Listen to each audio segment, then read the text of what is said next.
முன்னாள் ஐபிஎஸ் இப்போ பொலிட்டீஷியன் அண்ணாமலை. நம்மள ஏகப்பட்ட பேர் அவர் ஒரு ஃபார்மர் போலீஸ் ஆஃபீஸருங்கிறதே மறந்துடுறோம். அதுவும் ஐபிஎஸ் ஆஃபீஸர் ரேங்க் 2. அண்ணாமலையோட clarity of words and speech எப்போவுமே அவுட்ஸ்டாண்டிங்காக டு த பாயிண்ட் இருக்கும்.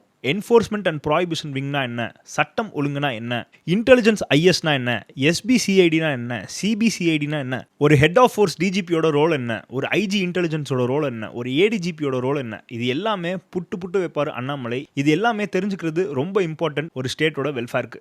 ஒரு ஐபிஎஸ் ஆஃபீஸர் ஆறுதே ஏகப்பட்ட பேரோட கனவு. அதுலேயும் கோல்டு மெடலிஸ்ட் ரேங்க் 2ங்கிறப்போ யாருமே அந்த வேலையை விட்டுட்டு வரமாட்டாங்க. ஆனால் ஸ்டேட்டுக்காக, நாட்டுக்காக, டெஃபினட்டாக மக்களுக்காக ஒரு ஐபிஎஸ் டர்ன் பொலிட்டீஷியன் எவ்வளோ கட்ஸ் வேணும், எவ்வளோ பிரேவான டிசிஷன் தெரியுமா அது. அந்த பிரேவரி அண்ட் கட்ஸ்க்கே ஹேட்ஸ் ஆஃப் சொல்லி ஆகணும். அண்ணாமலை இதை போலீஸ் ஆஃபீஸர் பற்றி கேட்டிங்கன்னா ஒரு என்டையர் போலீஸ் ஸ்டேஷனையே ட்ரான்ஸ்ஃபர் பண்ணியிருக்காரு. ஏன் அப்படின்னா ஒரு உமன் போலீஸ் ஸ்டேஷன் வந்து ஒரு கம்ப்ளைண்ட் கொடுத்துருக்காங்க.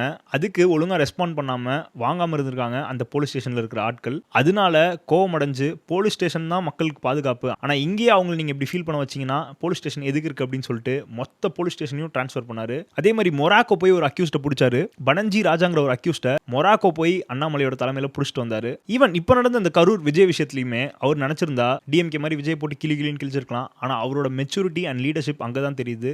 என்னம்மா கிளாரிட்டி ஆஃப் வேர்ட்ஸ், என்ன எக்ஸ்பிரஷன், ப்ராப்பராக எல்லாமே சொன்னார். புட்டு வச்சார் A to Z. அதுக்கு டெஃபினட்டாக நாலேஜ் வேணும். படித்தவன் தாயான்னு சொல்லுவாங்க. அது டெஃபினட்டாக அண்ணாமலை ப்ரூவ் பண்ணியிருக்காரு. சும்மா கிடையாது. ஐஏஎம் லக்னோவில் படித்தவர், சைமல்டேனியஸாக ஐஏஎம் லக்னோவில் செமஸ்டர் எக்ஸாம் எழுதி at the same time IPS exam எழுதினவர். நம்ம இன்னுமே அவரை ரெஸ்பெக்ட் பண்ணணும், இன்னுமே அவரை வேல்யூ பண்ணணும். ஏன்னா இந்த மாதிரி ஆட்கள் ரொம்ப கம்மி. நம்ம எப்போவுமே இருக்கிறப்போ அவங்கள வேல்யூ பண்ணாமல் அவங்க போனதுக்கப்புறம் தானே வேல்யூ பண்ணுவோம். அது நம்ம பழக்கமாச்சே. பிஜேபியை ஒரு சைடு வச்சிருங்க. Annamalai the person stands out very tall. ரொம்ப ரொம்ப ரொம்ப இன்டெலிஜென்ட் அண்ட் லீடர்னு நான் நம்புகிறேன். அதே மாதிரி சூப்பர் ஸ்டார் ரஜினிகாந்த் அப்போது ஒரு பார்ட்டி ஆரம்பிக்கிறதா இருந்தப்போ அவரோட சிஎம் கேண்டிடேட் அண்ணாமலைன்னு சொன்னால் நீங்கள் நம்புவீங்களா? சும்மா ரூலிங் கவர்மெண்ட் அண்ட் போலீஸ் வச்சு யாரை வேணால் பயமுறுத்தி பார்க்கலாம். ஆனால் அண்ணாமலையை பயமுறுத்தி பார்க்க முடியாது. ஏன் நாளைக்கே ஒரு பிரச்சனை ஆனால் கூட ஒரு டிஎஸ்பியோ ஒரு இன்ஸ்பெக்டரையோ போய் அண்ணாமலையை அரெஸ்ட் பண்ண சொல்லுங்க பார்ப்போம். அதுதான் படிப்போட வேல்யூ, அதுதான் பவரோட வேல்யூ, அதுதான் ரெஸ்பெக்டோட வேல்யூ.